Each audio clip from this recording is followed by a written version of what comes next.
right, talking about this summer as just a lesson. There's so many runners. This is not the normal summer. Normally I plan on relaxing more over the summer. I had a nice summer planned and it just all went to crap because there's just too many plays. And when there's too many plays, I have to take advantage of it. So forgive me, I'm a little sick right now, but the market doesn't care whether you're healthy or sick. Year to date now, nice little gain for me. 227,000, which is nearly triple or more than triple last year. Last year was a tougher year for me, but I trade small, I trade safe, I trade like a coward. But the last 90 days, I'm filming this in mid-August.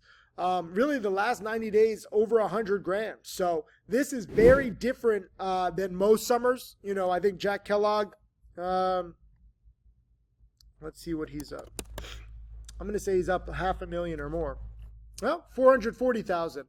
He has to update.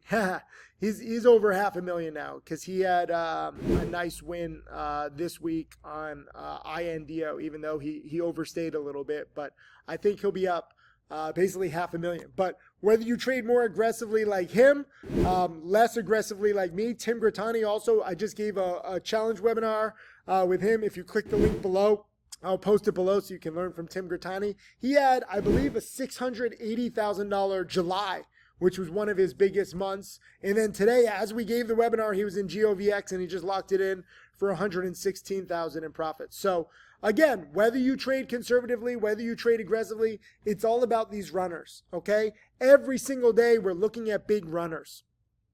I had a nice trade today on SERV, or on RR and SERV. SERV, little spike, but over the past few days, it's been a big runner. Robots have been hot. Today, RR was a nice spiker as they tweeted about a new robot coming in September. So for me, that was very easy. Robots are hot. This is a former runner. They tweeted. Most people didn't see it. Stocks to Trade Breaking News alerted it. I nailed it. Already up roughly 20%. I'm still holding some over the weekend.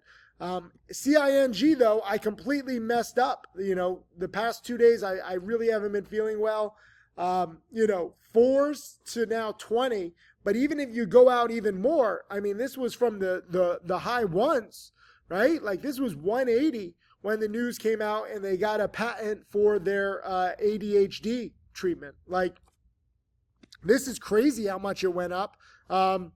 And for me, like, it's just about, finding anything with momentum. Stocks to Trade Breaking News alerted it. So many people nailed this, from the 2s to the 3s, the 4s to the 5s, 5s to the 6s, 6s to the 7s. You get to choose how aggressive you want to be.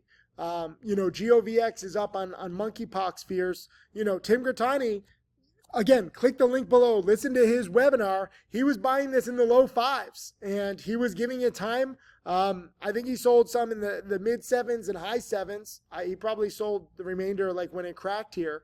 But, he made roughly $2 a share because he gave it time. ASTS, this is crazy. This is an internet satellite company. For 3 months, it's come up from the freaking 2s to now 30 plus.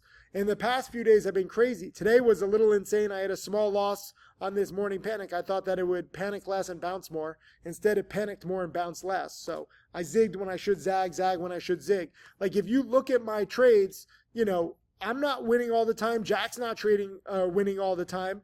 I had a loss on GOVX. It was a little too choppy. I had a loss on ASTS. I was a little too early. Small profit on SERV. And now, small profit on RR. But again, with the small losses, it's okay. So many people freak out about small losses. They're like, I'm down on the day. I'm down on the week. I don't get it. Every single one of us loses, okay?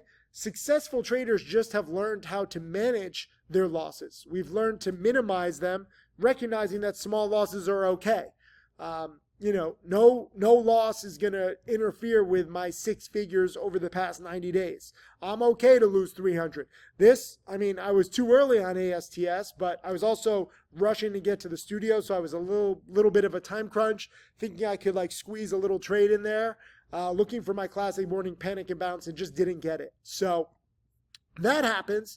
But over the past 90 days, if you look at my biggest wins, you can see VVPR, this was ramping into the close. And again, this was very similar to RR today. The funny thing is we actually got this on video. Jack Kellogg was with me in Italy. He had made, I think, 20,000 on the day, maybe 25,000. And I was videoing him talking about how he had such a good day. And I was in this play because, again, Stocks and Trade breaking news highlighted that they unveiled a new truck. I linked it. Let's see if it's still up. This was on their website, okay? They unveiled a new truck, and no one knew about it because this was only on their website. It wasn't an actual press release. And I bought it into the close because at the time EV stocks were hot.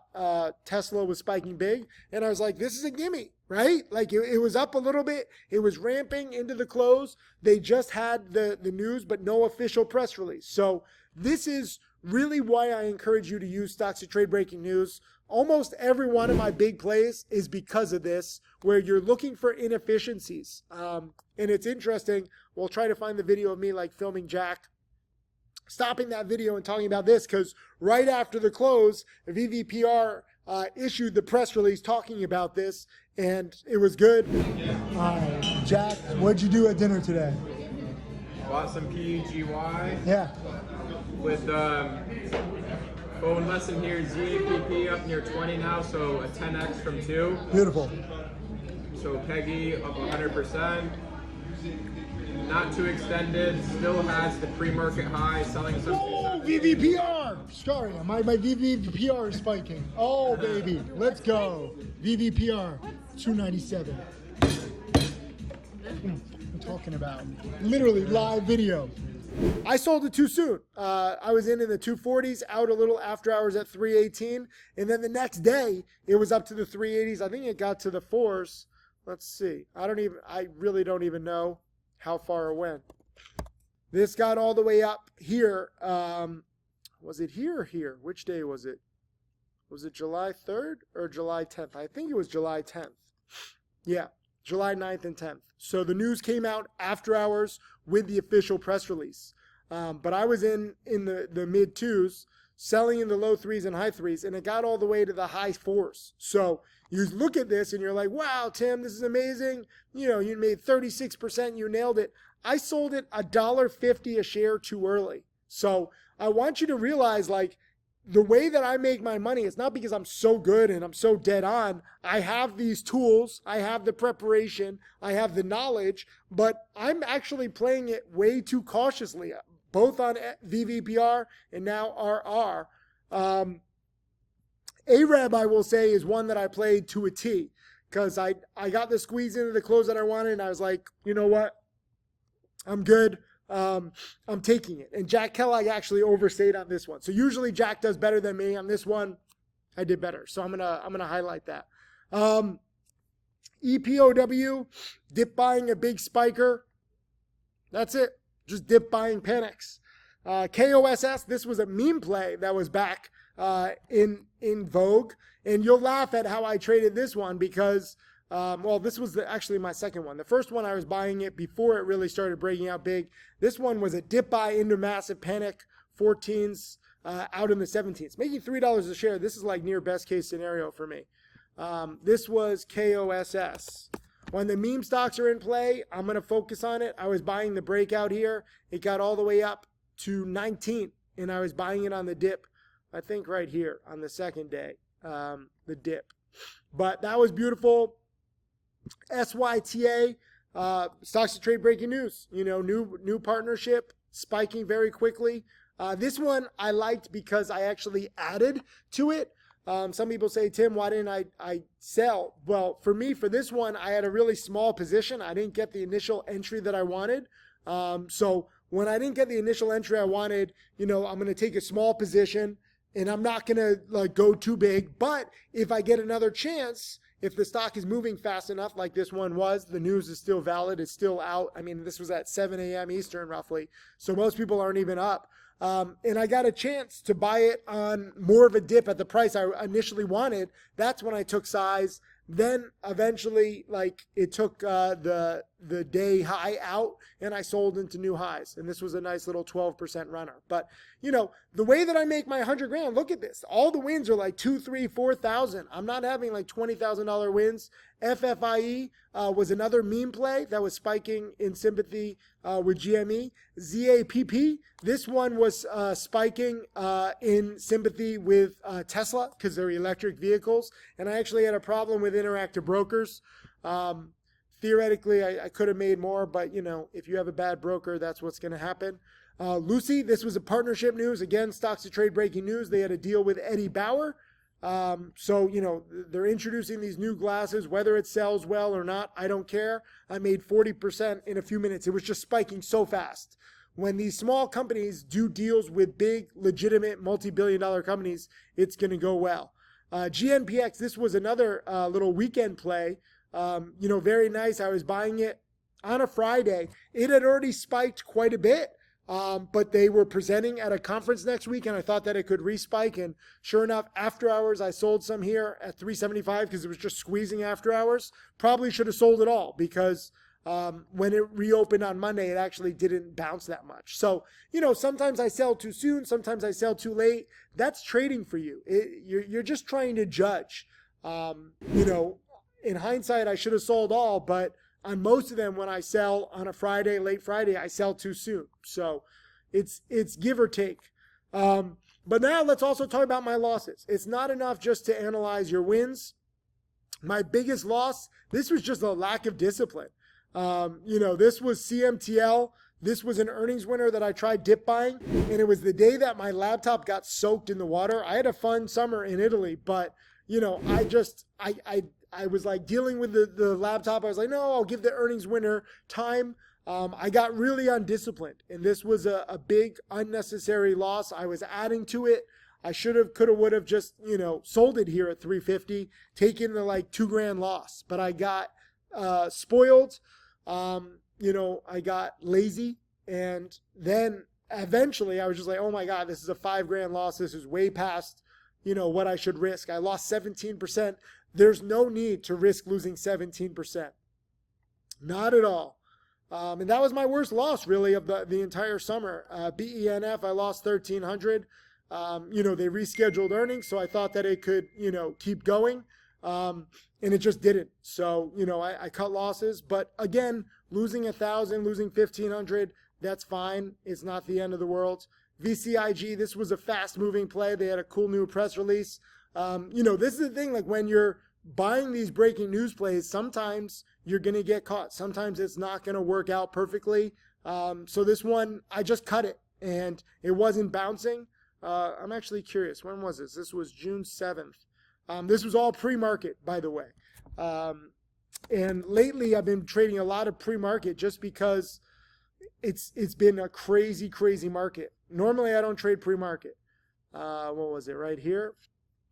June 7th. Yeah, right here. This red candle. So they actually had good news. And this is a good lesson for many of you. This was fading. They had good news pre-market. They were spiking pre-market, big volume. And what did it do? It would turn out to be a red candle. It came back a little bit, but you can see there's a clear downtrend in place. So for me, this is a bad loss of roughly $1,000, but it couldn't do any better. So not all losses are bad trades. I play the breaking news plays. Sometimes I'm just going to get hit. And on this one, I got hit for $1,000.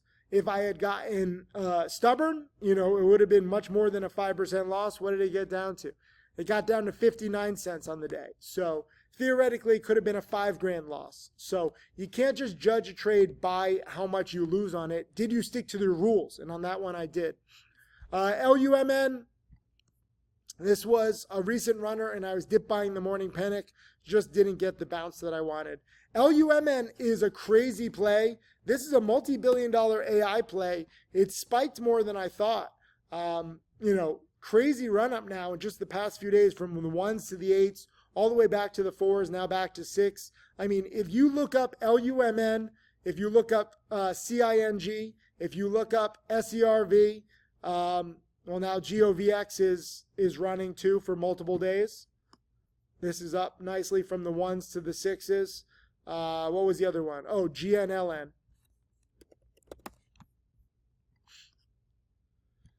I mean, it's downtrending now, but this thing went from the 2s to the 20s, and now it's coming down a little bit. So, these are just a few examples, but if you look at these, ASTS from single digits to 30, CING from single digits, like the 2s to 20 in 2 days, SERV from, the 2s to the 20s in a few days, GOVX from the 1s to the 7s now in a few days, GNLN, came out here 250.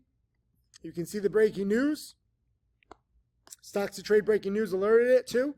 But, this was beautiful from the 2s up to the 20s, back down to the 9s, back to the 20s. So you're getting these huge amount of plays, huge amount of range, and you're trying to buy breakouts, you're trying to dip buy morning panics, but all of these have stocks to trade breaking news or a catalyst of some kind. All of them have a lot of volume. Shout out to Matt Monaco, who actually did the second version of the boot camp with me. We're going to be releasing it any day now, but on GNLN, he made $85,000. It's just amazing. SERV, Jack Kellogg made, I think, $350,000. I think Gritani made like $200,000 on this one. So if you look at like several of my top millionaire students, they're making like annual salaries betting big. You look at the way that I trade, I'm trading like a very conservative coward. I say that scared money does make money because of the volatility in these plays. But GOVX, Tim Gritani just made $116,000 today live during the challenge webinar, which was awesome. GLNN, you had a few opportunities. LUMN spiked up nicely. I don't think anybody really capitalized on that one. I think Gritani said he made a little bit. So for him, it's probably like 50,000. But just between ASTS, CING, SERV, GOVX, GNLN, and LUMN. 1, 2, 3, 4, 5, 6. These are the 6 hottest stocks that I've seen that are multi-day runners. They have news catalysts. You can trade the volatility, okay? And these are just a couple. There's more too, but I want you to understand how much upside and how many plays there are. Not every single one is going to go well. CMTL, not good for me. BENF, not good for me. But year to date now, it's adding up.